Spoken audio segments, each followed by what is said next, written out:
કે આવનારા દિવસોમાં સમગ્ર ગુજરાતની અંદર સૌથી મોટામાં મોટો જો બદલાવ આવવાનો હોય તો એ રાજકોટ જિલ્લામાં બદલાવ આવવાનો છે।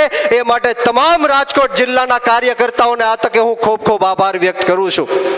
એનું કારણ છે કે જે રીતના વિસાવદરની ચૂંટણી પછી આમ આદમી પાર્ટીની લહેર સમગ્ર ગુજરાતની અંદર ફેલાઈ છે, ત્યારે રાજકોટ શહેરનું પણ, રાજકોટ જિલ્લાનું પણ અને ખાસ કરીને જસદણથી પણ વિસાવદરની અંદર ખૂબ બહોળી સંખ્યામાં આયોજનને જે પાર પાડવાનું કામ કર્યું છે, ઇલેક્શનમાં ગોપાલભાઈ ઇટાલિયાને જીતાડવાનું કામ કર્યું છે, એમાં ખૂબ મોટી માત્રામાં જસદણનો પણ ફાળો છે।